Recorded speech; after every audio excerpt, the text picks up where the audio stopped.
ओम। श्री योग वासिष्ठ के उपशम प्रकरण में श्री वशिष्ठ जी महाराज बोले, हे राम जी, दैत्यराज हिरण्यकश्यपु के मारे जाने पर उनका सबसे छोटा वाला पुत्र जो अत्यंत गुणवान हुए और उन्हों का नाम प्रहलाद था। हिरण्यकश्यप के अंत होने के बाद में दैत्यराज प्रहलाद ने भगवान विष्णु की शरण को ग्रहण किया और स्वयं भी भगवान श्री हरि विष्णु की भक्ति में लीन हो गए और दैत्यों को भी उसी भगवान श्री हरि की भक्ति में, भगवान विष्णु की भक्ति में लगा लिया, जिससे उनका हृदय परिवर्तन हो गया।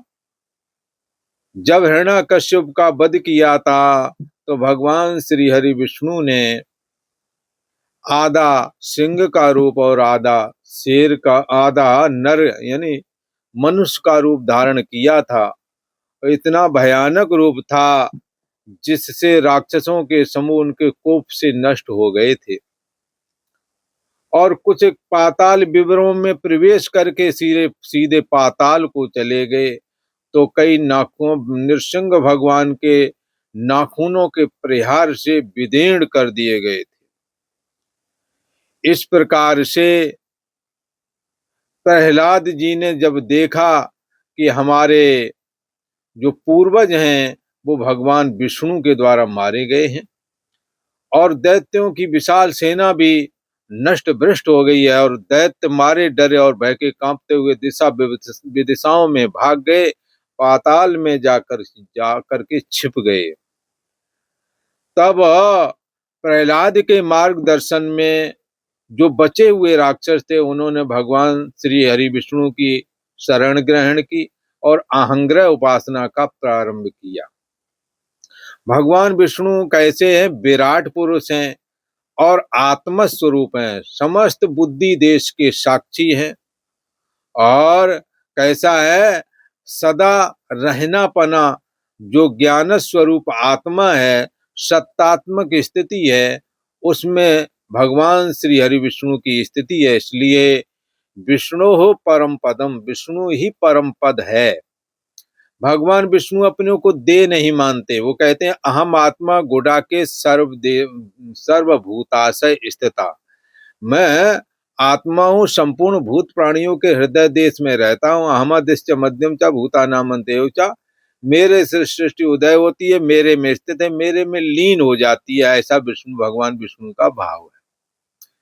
तो प्रहलाद जी ने जब भगवान विष्णु के भाव की उपासना की, भगवान विष्णु की उपासना की, तो अहंग्रह उपासना की, जिससे कि उन राक्षस राज जो प्रहलाद जी हैं उनका चित्त तो निर्मल पहले से था ही, भगवान विष्णु की भक्ति की वजह से और निर्मल हो गया। उनके साथ वह अहंग्रह उपासना में, भगवान विष्णु की पूजा अर्चना में बचे हुए जो दैत्य मरने से बच गए थे उन्होंने भी प्रहलाद का ही अनुगमन किया और उन्होंने भगवान विष्णु की आराधना प्रारंभ की, जिससे प्रहलाद के अंदर और समस्त दैत्यों के अंदर भगवान विष्णु की भक्ति का निवास हो गया, जिससे कि देवता लोग बड़े ही विक्षेप को प्राप्त हुए, बड़े ही दुखी हुए कि ये क्या हुआ। यदि देवता भी भगवान विष्णु की शरण ग्रहण, वो राक्षस भी यदि भगवान विष्णु की शरण ग्रहण करेंगे तो निश्चय ही भगवान विष्णु राक्षसों की ओर हो जाएंगे, तब तो बड़ा बंटाढार हो जाएगा। इसलिए हमें इनके उपाय करके इन राक्षसों को भगवान विष्णु की भक्ति से वंचित करना चाहिए।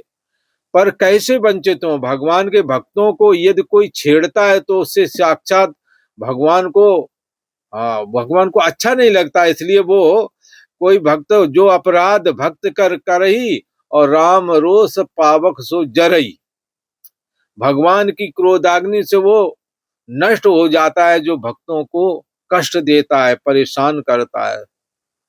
इसलिए उन्होंने उनसे तो कुछ नहीं कहा। प्रहलाद आदि थे जाकर क्षीर सागर में बैकुंठवासी भगवान श्री हरि विष्णु से कहा, महाराज ये कैसी अनीति वाली बात हो गई।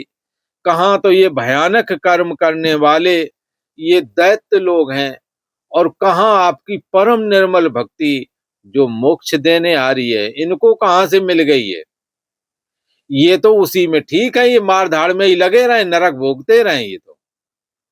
हाँ, तो इसलिए कहने लगे वो देवता लोग कहने लगे, हे भगवान जैसा जो होता है उसको उसी तरह का गुण शोभा पाता है। राक्षस है तो इन्हें राक्षसी प्रवृत्ति ठीक है, परंतु ये तो देवताओं वाली प्रवृत्ति पकड़े ले रहे, तो हमारे उनमें अंतर कहाँ रह जाएगा।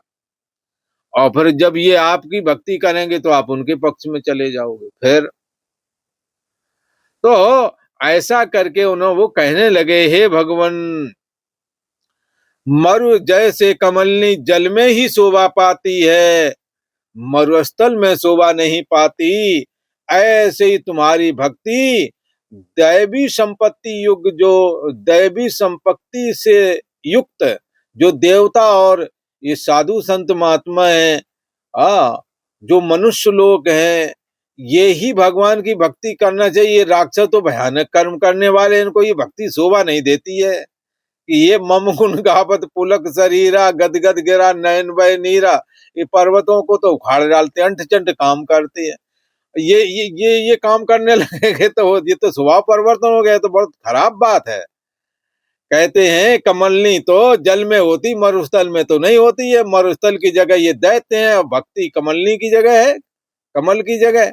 बताओ, इनके मरुस्थल रूपी राक्षस रूपी राक्षसों का जो हृदय वो मरुस्थल के समान है, उस मरुस्थल में ये कमल रूपी भक्ति कहां से आ गई, नहीं रह सकती।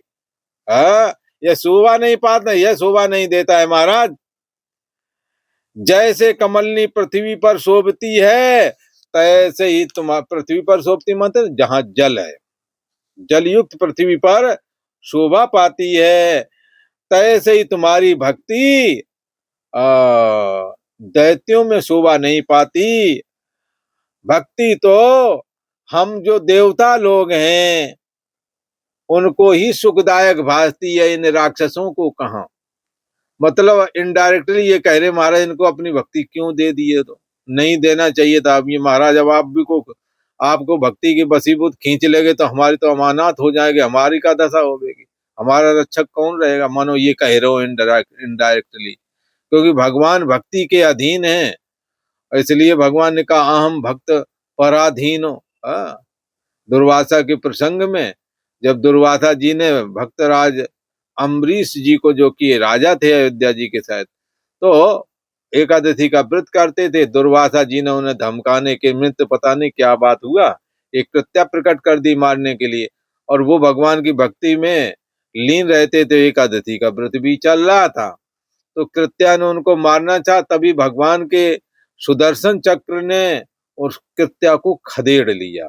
ये सुदर्शन चक्र उनकी रखवाली में भगवान श्री हरि विष्णु ने लगा रखा था। अम्बरीश को पता ही नहीं था कि हमारी सुरक्षा में भगवान विष्णु का सुदर्शन चक्र लगा हुआ सीमाओं पर हर जगह, क्योंकि वो भक्ति में लगे रहते थे, उन्हें छुट्टी नहीं थी ये सब देखने की। तो भगवान उनकी सीमाओं की रक्षा भी करते थे, राजा थे ना। अब वो सुदर्शन ने जब खदेड़ लिया तो फिर दुर्वासा जी ने कहा हमारी रक्षा कैसे हो, तो ब्रह्मा जी के पास गए। ब्रह्मा जी ने कहा तुम यहाँ से चले जाओ, नहीं सुदर्शन चक्र भगवान का बड़ा भयानक है, वो हमारे ब्रह्मलोक का नाश कर देगा। तो भगवान ऐसे इंद्र के पास भी में भी गए थे पहले, तो इंद्र ने भी कहा भाई हमारे पास से चले जाओ।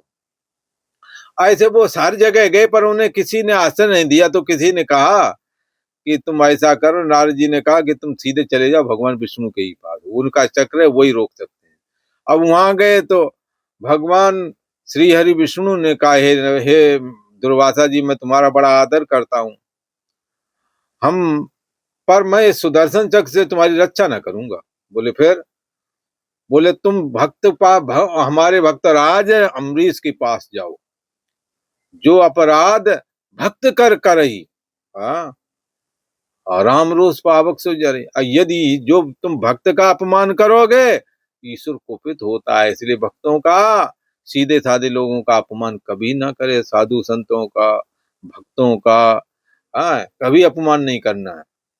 तो क्या है कि सुदर्शन चक्र ने तब तक आ ही गया, दुर्वासा जी भाग खड़े हुए। तो बोले कहाँ जाए महाराज? बोले चले जाओ तुम सीधे अम्बरीश के पास। अहम भक्त पराधीनो, मैं भक्ति के पराधीन हूं।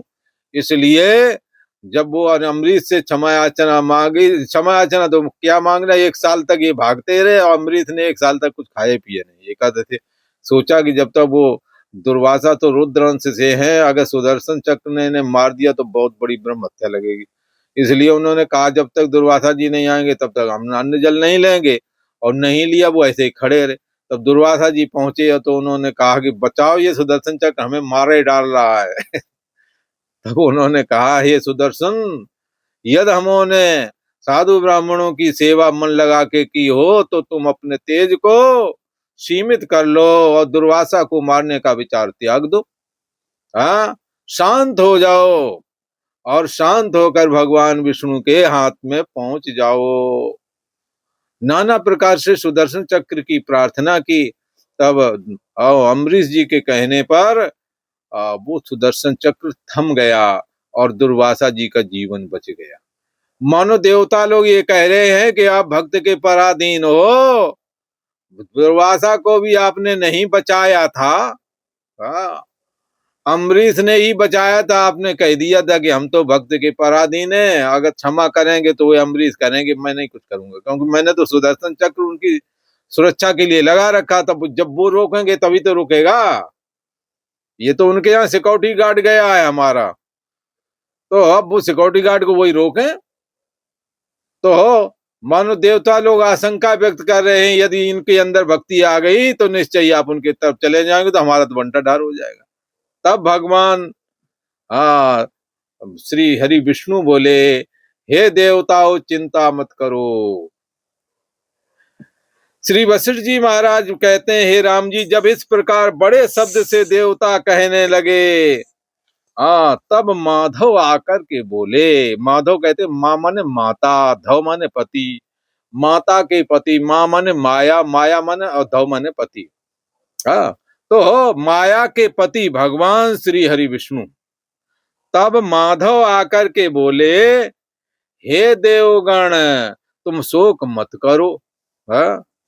प्रहलाद मेरा परम भक्त है और इसका यह जो जन्म है ये अंत वाला जन्म है, क्योंकि इसने बड़ी हमारी सेवा शुश्रूषा और भक्ति की है और इसे दुर्लभ तत्व ज्ञान प्राप्त है, मुझसे अभेद को प्राप्त कर लिया है और अब ये मोक्ष प्राप्त होकर फिर जन्म ना पावेगा।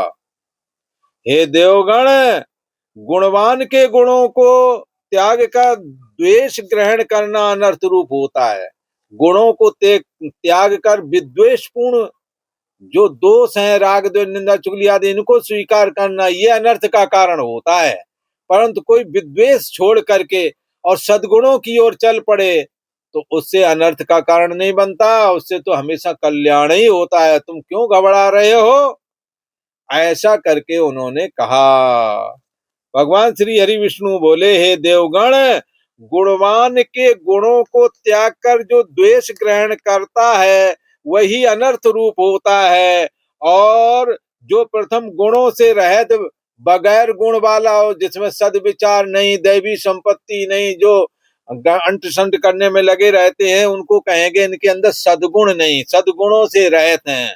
सद्गुणों से जो रहते हैं उन्हीं को यहाँ निर्गुण शब्द करके कहते, जो गुणों से रहते हैं। यहाँ पर सतोगुण, रजोगुण, तमोगुण आदि गुणों वाली चर्चा नहीं, यहाँ सद्गुणों से जो रहता है उसको निर्गुण कह दिया। तो जो प्रथम गुणों से रहित होता है, सद्गुणों से रहित होता है, उसको निर्गुण कहते हैं। और उसको त्याग करके जब गुण ग्रहण कर ले तो फिर क्या कहेंगे उसे? और शास्त्र मार्ग में चलने लगे तो क्या कहेंगे? उससे हानि नहीं होगी, साधु से न होए न कारज हानि। उसका सद्गुण ग्रहण करना कल्याणकारी ही होवेगा, चाहे भले ही वो तुम्हारा शत्रु क्यों ना हो। यदि सद्गुणों को ग्रहण करेगा, सद्बुद्धि को ग्रहण करेगा तो निश्चय ही वो किसी का अहित नहीं करेगा। ऐसा देवताओं को भगवान श्री हरि विष्णु ने कहा। शास्त्र मार्ग में वो विचरण करता है, ऐसा जो कोई भी है गुणवान, वो सुखदायक होता है। और प्रहलाद की विचित्र चेष्टा तुमको सुखदायक होवेगी। अरे देवताओं, प्रहलाद तुम्हारे ऊपर हमला करने वाले नहीं है, बता दिया। प्रहलाद की चेष्टा तुम्हारे को दुखदाई नहीं होगी, अर्थात हमला करेंगे तभी तो दुखी होगे तुम, पर वो हमला नहीं करेंगे, हमने बता दिया, क्योंकि प्रहलाद की ऐसी प्रवृत्ति है नहीं। दैत्यों का अधिपति जो ये नया हुआ हिरण्यकश्यप का पुत्र प्रहलाद, इसकी चेष्टा तुम्हारे लिए दुखदाई नहीं होवेगी, ऐसा भगवान विष्णु ने कहा। और हे देवताओं, अब तुम अपने स्थान में जाओ, प्रहलाद मेरा भक्त है, ऐसा कह दिया। जाओ, तुम चिंता मत करो, उसके द्वारा तुम्हारा कोई दुख है, तुम्हें कोई दुख नहीं प्राप्त होवेगा, कोई अनिष्ट नहीं होवेगा। इतना कहकर श्री वशिष्ठ जी महाराज बोले, हे राम जी, इस प्रकार कहकर भगवान क्षीर समुद्र में ही अंतर ध्यान हो गए। जैसे प्रकट हुए थे वैसे ही अंतर ध्यान हो गए। देवता लोग नमस्कार करके मत्था टेक के अपने अपने स्थानों को चले गए। और प्रहलाद ने भगवान की भक्ति की, और भक्ति से द्वेष भावना का त्याग हो गया, द्वेष ही छोड़ दिया। अब द्वेष छोड़ दिया तो द्वेष है कि बस ही वो तो होकर के स्वर्ग पर हमला करता था उनका पिता हिरण्यकश्यप। हाँ, पर अब उन्होंने द्वेष छोड़ दिया तो हमला करने की जरूरत ही नहीं। कहा ठीक है, देवता अपने जो करना हो कहते, उन्हें जो कुछ लेना हो ले ले। द्वेष की भावना त्याग कर दिया प्रहलाद जी ने। प्रहलाद दिन प्रतिदिन अपने घर में जनार्दन की मनसा वाचा और कर्मणा भक्ति करने लगा, और साथ में राक्षस वो लोग भी करने लगे। कैसे? मनसा वाचा और कर्मणा, शरीर वाणी और मन से भगवान श्री हरि विष्णु की उपासना करने लगे। हे राम जी, समय पाकर दैत्यों में भगवान विष्णु की बड़ी भक्ति का प्राकट्य हुआ, दैत्यों में भक्ति आ गई। तब उन्हें परम विवेक प्राप्त हुआ कि ये मैं कौन हूँ, मैं कौन हूँ, तुम कौन हो, जगत क्या है, माया क्या है, ईश्वर क्या है। प्रहलाद का ऐसा प्रभाव था। जो हो मूढ़ हृदय वाले, दुष्ट हृदय वाले राक्षस हैं, उनको भी उनके भक्ति के आने से विवेक प्राप्त हुआ। और वो राक्षस लोग भी जो विषय लोलुप थे, वो विषय भोगों से वैराग्यवान हो गए, वैराग्य को प्राप्त हुए। अब वो राक्षस लोग, वो दैत्य लोग विषयों में प्रीत नहीं करते थे, और सुंदर स्त्रियों में सदा रमने वाले वो राक्षस लोगों ने सुंदर स्त्रियों का भी त्याग कर दिया। उनमें वो रमते नहीं थे, उनमें आसक्ति नहीं जोड़ते थे, उनके अधीन नहीं होते थे। जैसे देवासुर संग्राम हुआ, भगवान विष्णु स्त्री का रूप बनाकर पहुंचे तो उन्हीं को अपना मुखिया बना लिया। बोले देवी तुम हमारा अमृत बांट दो। देवी देवी का अगला बांट तुम्हें पिलाएंगे। देवी ने पिला दिया सब अमृत देवताओं को, और देवी के रूप में भगवान विष्णु बने हुए थे। भगवान विष्णु सर्व रूप है ना, तो स्त्री का रूप भी उन्हीं का है। तो उन्होंने स्त्री वाला रूप बढ़िया सुंदर बना करके और उनके सामने हास प्रयास करते हुए गए। और देवता को मदद, राक्षस लोग तो मदरा पहले से ही पिए थे। उन्होंने कहा देवी तुम कौन हो, तुम हमें ठीक ठाक लग रही हो, तुम हमारा अमृत बांट दो। बोला अमृत का कलश उन्हें थमा दिया, भगवान विष्णु ने माया कर दी। अब वो देवता लोग वो जानते हैं ये भगवान विष्णु की, वो राक्षस लोग जानने लगे कि भगवान विष्णु की माया है, इसलिए वो अब सुंदर स्त्रियों में नहीं रमते थे कि इन्होंने बंटा ढार कराया था एक बार, इसलिए सुंदर स्त्रियों में ना रमे और दृश्य में उनकी प्रीति ना उपजी। बाह्य दृश्य जगत में उनकी कोई प्रीति नहीं थी, आसक्ति नहीं थी। और यह भोग जो रोग रूप हैं, उनका उस ऐसे भोगों में जो कि बाद में रोग पैदा करते हैं, उन भोगों में उनका चित्त अब विश्रांति प्राप्त नहीं करता, रुकता नहीं था। देखता था ये दो भोग तो दोष रूप है, इनके द्वारा ये बाद में पर समस्या बनने वाली है, इसलिए उसमें उनका चित्त रमता नहीं था। और ऐसे हो गए कि वो कहीं से किसी के प्रति राग ना करें, भगवान विष्णु की भक्ति में लगे रहे, राग भी करना उन्होंने बंद कर दिया। परंतु मुक्त करता जो आत्मबोध है, उसको प्राप्त करने के लिए बारंबार यत्न करने लगे। और आज इतना ही। ओम।